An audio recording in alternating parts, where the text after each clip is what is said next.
Now that we're done doing our rough draft in the back taper, we can move on to the neckline and use our Goat FX to make them as crispy as possible. I always start off at the bottom and work my way to the top arch using the corners of the Goat FX blade. I also make sure I go slow enough that the hair feeds into the trimmer and that it cuts properly.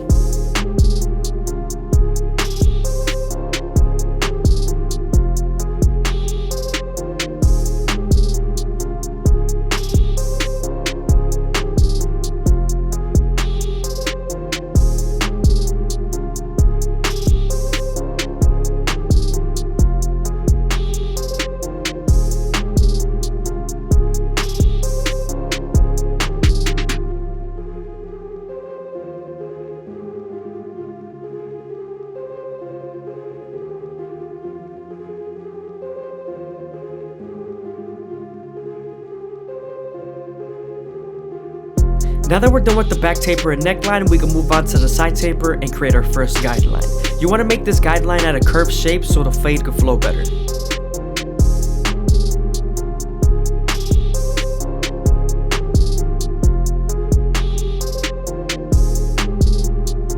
Now that we're done balding them out, we can move on to our no guard all the way open and create our second guideline.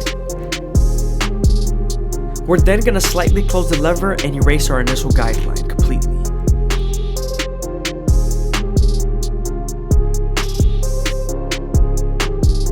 Now that we're done erasing our initial guideline, we can move on to the one guard all the way open and create our third guideline. Again, we're still following that same curve shape and being consistent as possible.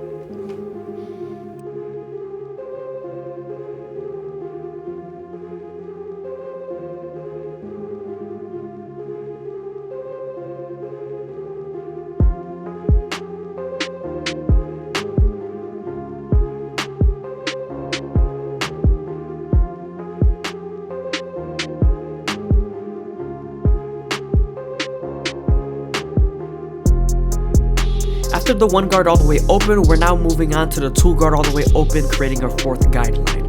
We're still using the corners and making sure it's consistent as possible to that same curve we started with our initial guideline. Now that we're done softening up the line with the two guard and the lever, we can move on to the 1.5 guard and use its corners to erase the line completely. Before we use our clipper over the comb method, we're going to debulk with the 3 guard all the way open.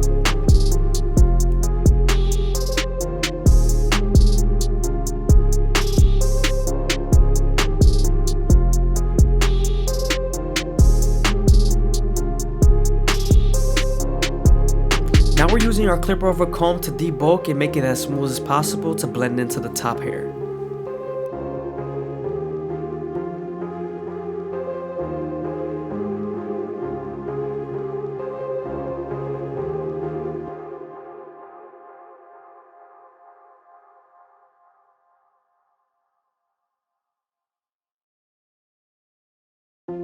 Here I'm using my shave stick so he doesn't bump up. This is right before we use the foil shaver.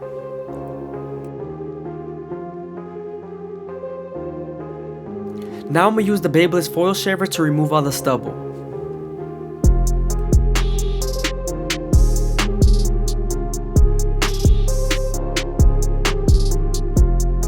Moving on to the C-cups, we're starting off at the bottom and working our way to the top arch.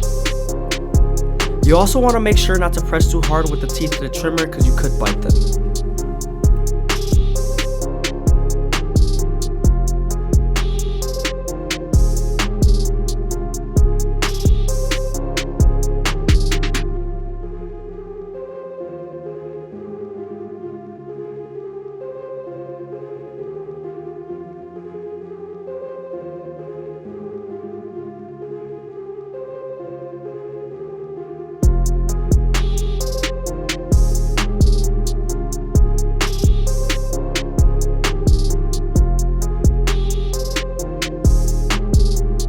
Here we're heading over to our previous guards and detailing as much as possible.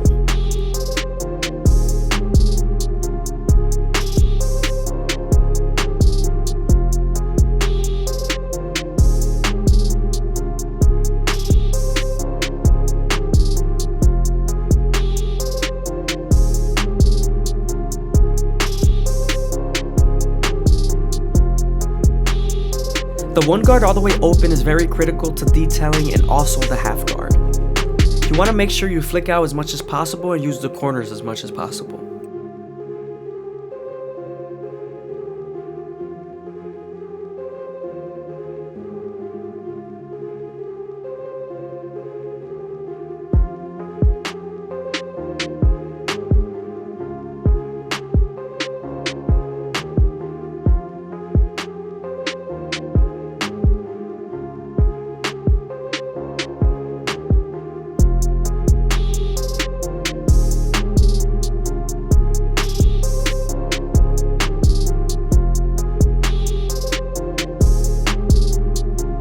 Now we're going to use our shears to trim his hair and connect the sides into the back taper.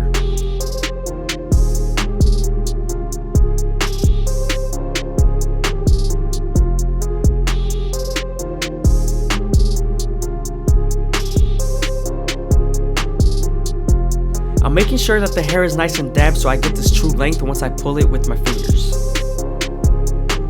When cutting in with your shears, you want to make sure you use the comb to feed the hair into your fingers, hold it tight, and then cut with your shears.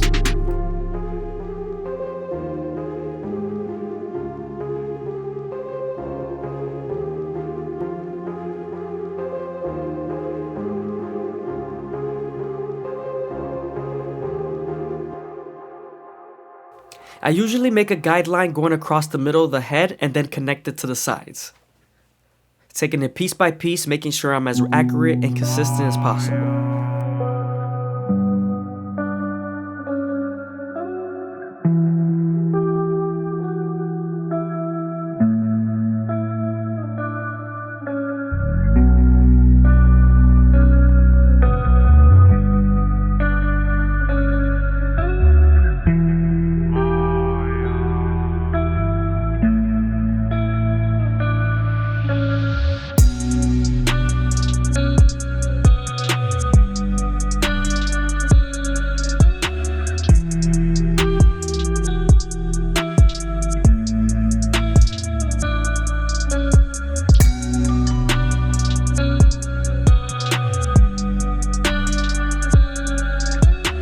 Again, I hope you guys are enjoying the video. Please leave a like, comment, and subscribe. It's greatly appreciated. Also, if you comment down below, I'm 100% going to reply to it.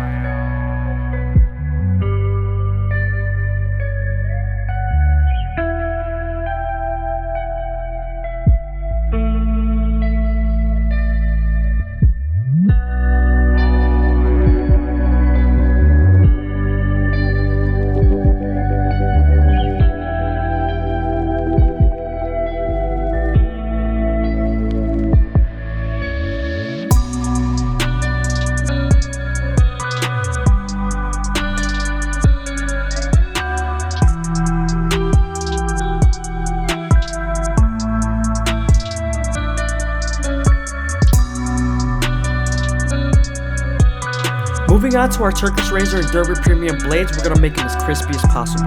But before we do that, we're going to apply shave gel. This is so it makes the skin as smooth as possible when the razor is gliding over it. When using the Turkish razor, you want to make sure you stretch the skin as much as possible and keep the razor at a 45-degree angle. If not, there's a higher chance of you cutting them.